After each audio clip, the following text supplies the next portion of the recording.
Books forever में खुशामदीद। Novel मेरे चारा घर, जिसकी राइटर है रुखसाना निगार अदनान, उसकी ये तीसरी एपिसोड है। तो आइए जल्दी से स्टार्ट करते हैं इस एपिसोड को बगैर किसी देर के। ये सब पेपर्स मैंने तैयार करवा दिए, आप लोगों के शेयर्स के, और बाकी सब तफसील भी मैंने लिख दी है। फैक्ट्री के बारे में आपको मालूम है, गुज़श्ता 3-4 सालों से खसारे में जा रही थी। इस हिसाब से सब गोशवारे और हिस्से तैयार किए गए हैं। फैक्ट्री में मौजूद खाम माल और जो प्रोसेसिंग में है उसकी अदायगी में साल लग सकता है, और जहाँ तक घर की बात है उसकी कीमत में से तीसरा हिस्सा आप लोगों का है। इस सब तफसील के मुताबिक आपका हिस्सा तकरीबन 16 लाख रुपए बनता है, जो मैं आपको ठीक 5 दिन बाद अदा करूँगा। उम्मीद है आपको सब कुछ समझ में आ गया होगा।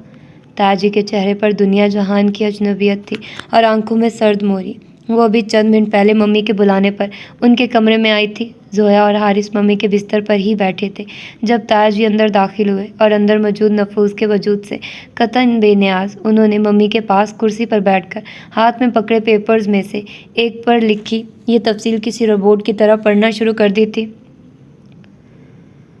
फिर फाइल बंद करके उन्होंने मम्मी के आगे रख दी, जबकि मम्मी की आंखों से तो सावन की झड़ी लगी थी। तायाजी ने एक बार भी आंख उठाकर ना तो उन तीनों को देखा, ना मम्मी के आंसुओं को। भाई साहब, ये सब क्या है? मैंने इस तरह तो कभी भी नहीं चाहा था। प्लीज़ मुझे ये सब नहीं चाहिए। मुझे इस छत के नीचे पड़ा रहने दें। इस घर से निकल गई तो इनके बाप को क्या मुंह दिखाऊंगी? प्लीज़ भाई साहब, गलती की माफ़ी। खुदा भी माफ़ कर देता है। इसको माफ़ कर दे, भी आपकी बच्ची है, आप ही इसके बाप हैं। आप ही ने इन सब की मुझ बेवा की जिम्मेदारी ली थी, हमें ज़माने के सर्दो गरम से बचाया था। प्लीज़ एक बार माफ़ कर दें, समझे रबिया की तरह। मम्मी सिसकियों के दरमियान मुंह हाथ रख के बामुश्किल बोल रही थी। रबिया का नाम मत लें। रबिया के साथ जो दुश्मनी आप लोगों ने कर दी, आपकी बच्ची मासूम है तो मेरी बेटी ने भी कोई गुनाह नहीं किया।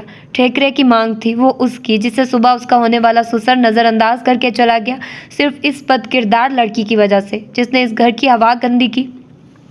उन्होंने नफरत भरी एक सुलगती नज़र उसके चेहरे पर डाली थी, और उनका वो घटिया खिताब उसे अपनी पीठ पर किसी कूड़े की मानद लगा था। उसे लगा डैडी अभी फौत हुए हैं और वो नंगे पाँव नंगे सर नंगी सड़क पे खड़ी है। ताया जी, रोते रोते उसे शदीद गुस्सा आया था। वो ज़ोर से चीखी, आपको कोई हक नहीं पहुंचता, मैंने ऐसा कुछ नहीं। चटाक, मम्मी ने एक ज़ोरदार तमांचा उसके मुंह पर मारा था, फिर एक और इसके बाद एक और। ज़बान दराज मनहूस, अपने बाप के आगे ज़बान चलाती है। मांग माफ़ी पैरों में गिर के। मम्मी ने उसे ज़ोरदार धक्का दिया तो वो बेड से नीचे लुढ़क गई, ऐन तायाजी के कदमों के पास। नहीं भाभी, इसकी ज़रूरत नहीं। आप माफ़ी की बात करती हैं, मैं इसकी सूरत भी देखना नहीं चाहता। मुझे आपकी बेवगी पे तरस आता है। इस उम्र में कहाँ ख़वार होंगी। अगर आपको इधर रहना है तो इसको यहाँ से चलता कर दे। सारे ज़माने में इसके दफ़ा हो जाने के इश्तिहार लग चुके हैं। आप सुबह फैक्ट्री गया तो 10 फ़ोन आ गए। आपकी भतीजी आई, मिल गई, अगवा हो गई थी या किसी के साथ। मुझे लगा मेरे दिमाग की शरेआन फट जाएगी। आप जाहिर है अपनी बेटी को तो खुद से जुदा नहीं करेंगी, इसलिए मैंने यही फ़ैसला किया है कि अब अपने रास्ते अलहदा कर लिए जाए। तायाजी अपनी सफाकी की इंतहा पर थे और वो उनके कदमों में पड़ी सिसक रही थी। मैं इसको कहाँ दफ़ा करूँ? नामुराद को कहाँ फेंक दूँ? जिंदा है, मर तो नहीं गई जो ज़मीन में दफन कर रहा हूँ। कोई तख्ती पर लिखा हर्फ तो नहीं जो आंसुओं से धोऊं। क्या करूँ मैं इसका? मम्मी ने रोते हुए एक बार फिर उसकी कमर में धमोके लगाए। जहाँ इसने रात गुजारी है वहीं रवाना कर दो। इज्जत, जिल्लत, नामूस, गैरत, उन लोगों के लिए सब बराबर है। वो इसे हंसी खुशी कबूल कर लेंगे। तायाजी के लहजे में बेहद हकारत थी। 22-23 साल भी किसी इंसान के गुस्से और नफ़रत को कम कर सकने में कामयाब ना हो सके तो इसके बहाए हुए ये चंद आंसू और ये 24 घंटों की निदामत उनकी बदगुमानी को क्या धो पाएगी। उसने दोनों हाथों से अपना चेहरा रगड़कर साफ किया और दुपट्टा दुरुस्त करते हुए उठी और दूसरी तरफ पड़े सोफे के किनारे पर जाकर बैठ गई। तायाजी के बिलमुकाबिल मम्मी ने उसकी डिठाई को गोया, आंखें फाड़ कर देखा और जैसे शर्म से उनका सर और झुक गया, जबकि तायाजी का गुस्सा सवा हो गया। देख रही हैं आप इसके अंदाज? बहरहाल मैंने दोनों रास्ते आपके सामने रख दिए हैं। आपके पास 5 दिन हैं इस घर को छोड़ने के लिए। मैंने इज्जत और गैरत का सौदा कभी नहीं किया और ना करूँगा, चाहे मुझे इसके लिए अपनी अजीज़ तरीन शय को कुर्बान करना पड़े। आप जानती हैं आपको पेमेंट 4 दिन बाद कर दी जाएगी। अभी मुझे रबिया का मामला भी दुरुस्त करना है और मैंने ज़रियाब का रिश्ता भी तय कर दिया है। अगले माह वो आ रहा है और मैंने दोनों बहन भाई का एक साथ ब्याह करने का फ़ैसला किया है। आप भी सोच लें और फ़ैसला कर लें। मैं चलता हूँ। उन्हें लातलकी के सारे रिकॉर्ड तोड़ डाले। मम्मी की सिसकी और हिचकियों की परवाह किए बगैर उठे और बड़े करोफर से चलते कमरे से बाहर निकल गए। मम्मी मत रोइए, इस तरह क्यों रो रही हैं? रोने से भला क्या मसला हल होगा? आपकी तबीयत खराब होगी। जोया ने मम्मी को अपने साथ लगाते हुए उनके आंसू साफ किए। मौला, ये दिन भी देखने थे मुझे। मैं इससे पहले मर क्यों ना गई? क्या करूं, कैसे बिगड़ी बनाऊं? वो बेकरारी से हाथ मलने लगी। मम्मी, जो बिगड़ चुका है उसे आपके आंसू या फरियादें नहीं संवार सकती। जोया हौले हौले उनके कंधे दबाने लगी। ताया जी ने न जाने कौन से ज़माने की कीमत लगवाई है इस घर की। अभी चंद दिन पहले मेरी दोस्त के फादर ने इसी इलाके में एक किनाल का प्लॉट खरीदा है 60 लाख का। हमारा तो रकबा भी 2 गुना है और घर भी इतना पुराना नहीं। फिर जोया आहिस्तगी से बोली, मरो तुम सब, जाकर हिसाब लगाकर मर जाओ। मुझे इस घर से कहीं नहीं जाना। जो कुछ उन्होंने हमारे हिस्से में निकाला है वो हमारे शेयर का 3रा हिस्सा भी नहीं। मगर मैं मजबूर हूँ। शाम में तुम्हारे मामू का फ़ोन किया था। फ़ोन तो उन्होंने सुबह ही कर दिया था। मुझे तो समझ नहीं आती ये खबर एक रात सुबह से भी पहले जंगल की आग की तरह कैसे सारे शहर में, सारे ख़ानदान में फैल गई। उन्होंने फिर बेकरारी से हाथ मले। तुम्हारे मामू कहने लगे, मैं तो गवर्नमेंट सर्वेंट हूँ, तुम्हारे हिस्से के दावे के लिए कोर्ट कचहरी के चक्कर नहीं लगा सकता। जो कुछ मिल रहा है सब्र शुक्र करके ले लो। मेरा और कौन है? ये हारिस अभी अपने पैरों पर भी खड़ा नहीं हो सकता। मैं किस पर मान करूँ, क्या दावा करूँ? उम्र भर की कमाई एक रात में गारत हो गई। वो फिर रोने लगे। तुम्हारे बाप ही होता ये दिन देखता। चलो अच्छा है वो नहीं है, वरना रात को ही मर चुका होता।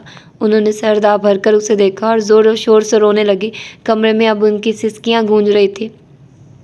मम्मी, अब आपने क्या सोचा है? जोया चंद लम्हों बाद बोली, ये घर मेरा छप्पर छाँव है। इसको तो छोड़कर मैं कहीं नहीं जा सकती। चंद लाख लेकर मैं कहाँ जाऊँ? इस रकम में आता क्या है? फिर सारे अपनों से कटकर अलहदा हो जाऊँ तो तुम दोनों को कौन पूछेगा?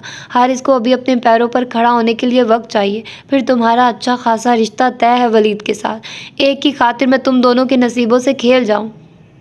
उसने कुछ सोचा नहीं कि वो फिर से रोने लगी।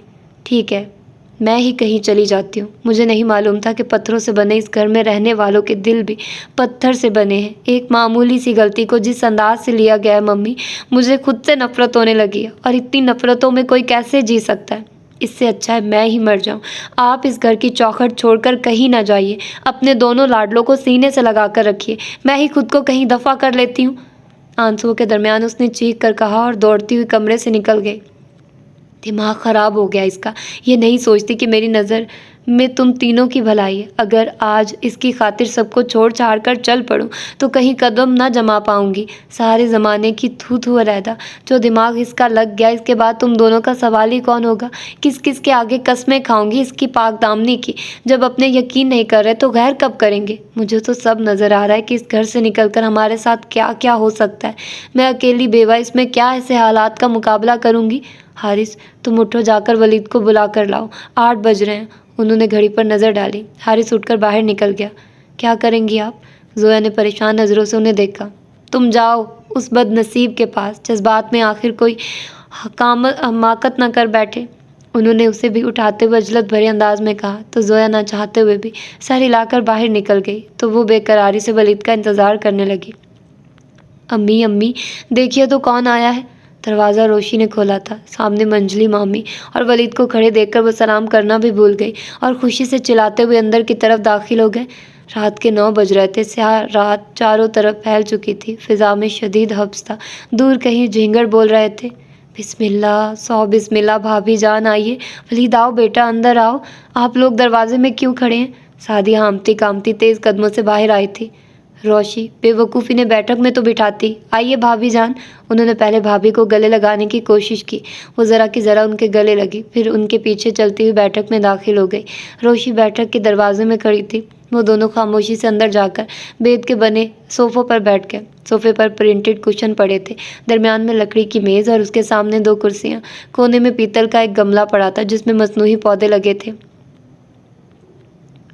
रोशी, खाना तैयार है, पहले वो गर्म करके ले आओ, फिर बातें होंगी। सादिया की सांसें अभी भी मतवाजन न हो सकी थी। ना खाना ना कुछ और, किसी चीज़ की ज़रूरत नहीं। रोशी तुम जाओ, हमें कुछ ज़रूरी बात करनी है। सादिया ने भाभी के सर्दो सपाट चेहरे की तरफ देखा और रोशी को जाने का इशारा किया तो वो सुस्त कदमों से बाहर चली गई। इस घर ने जो तवाज़ो कर दी है हमारी, वो तो सारी ज़िंदगी में फरामोश न कर सकूंगी। मज़ीद की ज़रूरत नहीं, वो बुड़बुड़ाई थी। क्या मतलब भाभी जान, जो कहना है खुलकर कहिए। वो उनके अंदाज से पहले ही ठटक चुकी थी। तहम्मुल से बोली,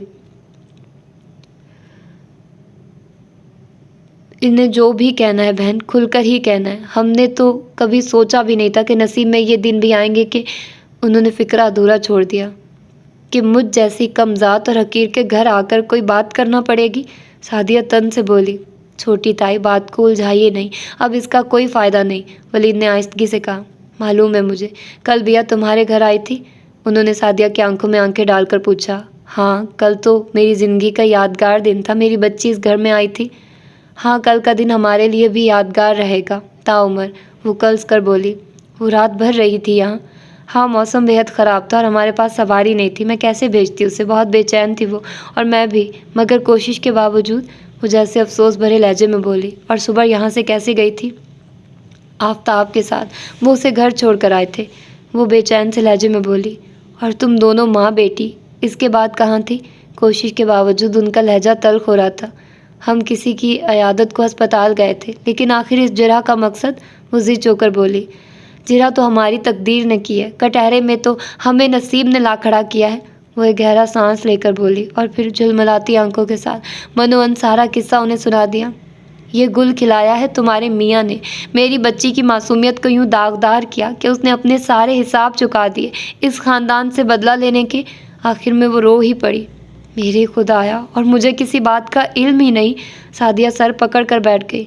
उन्होंने मुझसे भी जिक्र नहीं किया। या अल्लाह, चंद लम्हे वो गुमसुम सी बैठी रही। अब मुझे बताओ, मैं अपनी मासूम बच्ची को किस कुएं में धक्का दूं जाकर? भाई साहब एक ही बात पर अड़े हुए हैं कि बिया को इस घर से चलता कर दूं या फिर तुम सबको लेकर निकल जाऊं, और शेयर के नाम पे जो कुछ दे रहे हैं इतना तो शायद असासों की ज़कात भी ना बने, और मैं जवान बच्चियों को लेकर कहाँ निकल पड़ूं? वो अपने आंसू पूंछने लगी। आप मुझे बताइए, मैं क्या करूं? किस तरह अपने इस नाकर्दा जुर्म की तलाफ़ी करूं जो कुछ इस घर से आपकी बच्ची के साथ हुआ? सादिया ने भावज की शक्ल देखी। अगर कहती हैं तो मैं जाकर घर के सब लोगों के सामने भाई साहब को हल्फ उठाकर कसम खाकर जो वो कहें वो गवाही दे दूं। तुम्हारी गवाही? वो फुनकारी।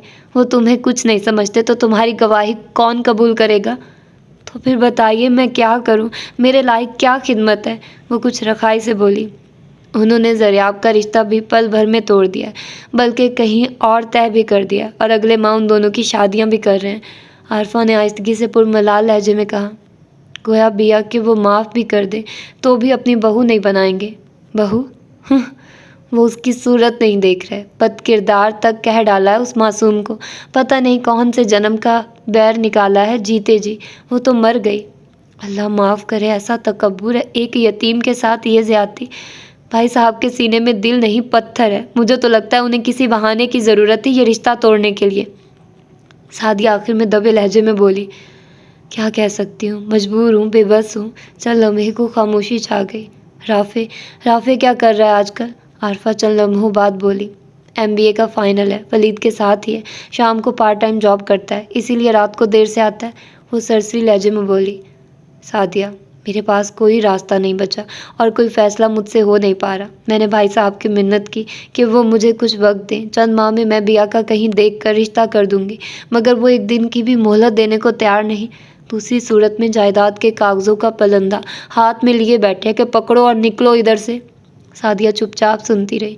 अब रातों रात मैं उसके लिए लड़का कहाँ से ढूंढूं? वो ठंडा सांस भरकर बोली। सादिया ने सर झुका लिया। सही कह रही हैं आप, मुझे क्या खबर थी इतनी मामूली सी बात को ये रंग मिल जाएगा।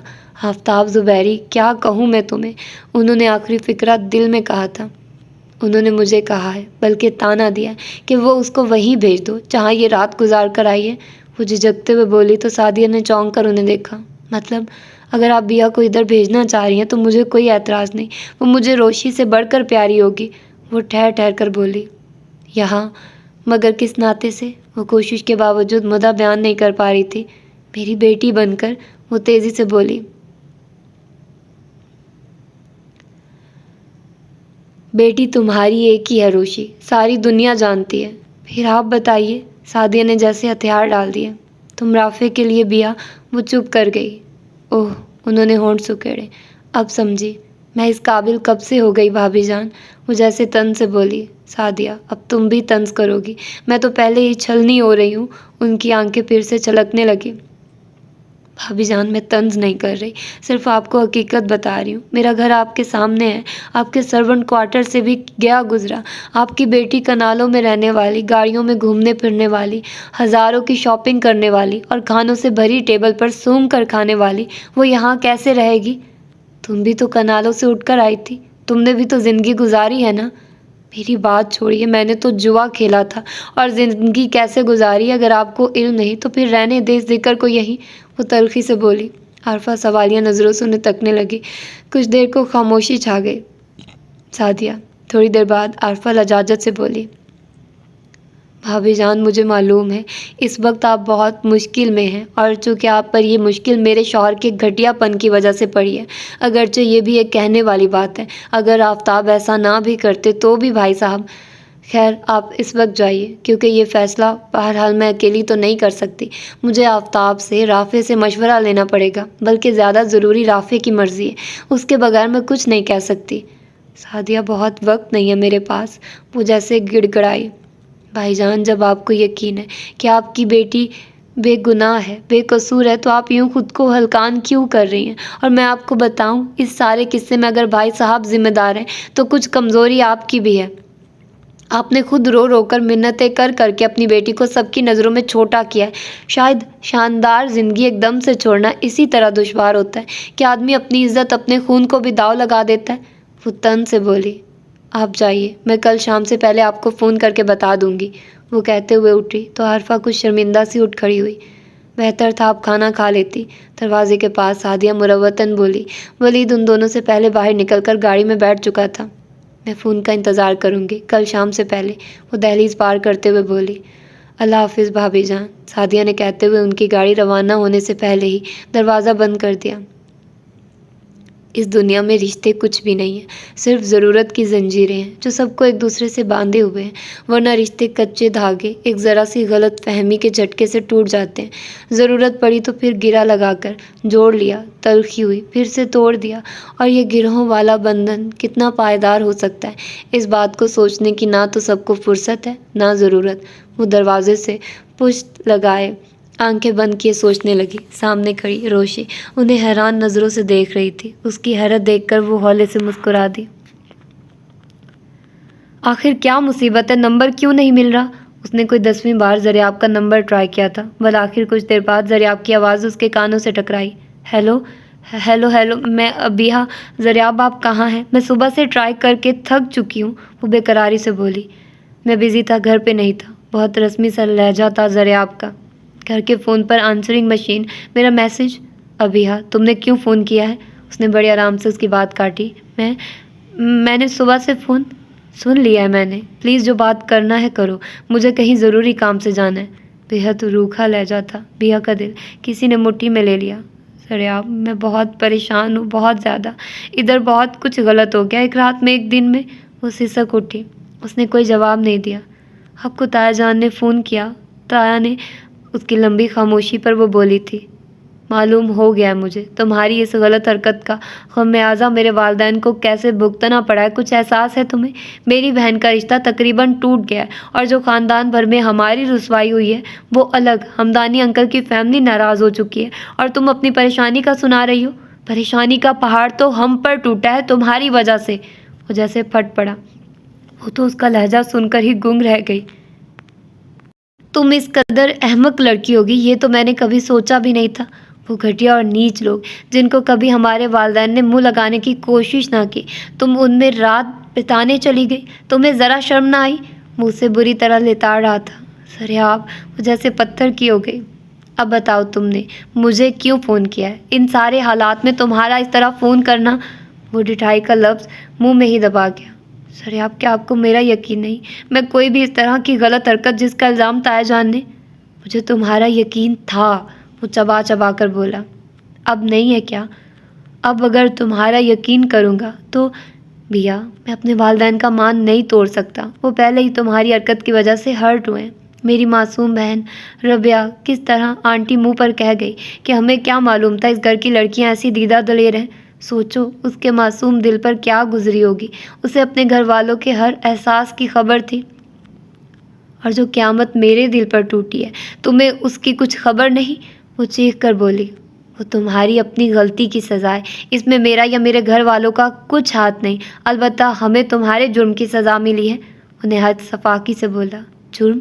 जुर्म कैसा, जब मैंने कुछ किया ही नहीं तो क्या हक पहुंचता आप लोगों को मेरे किरदार पर कीचड़ उछालने का।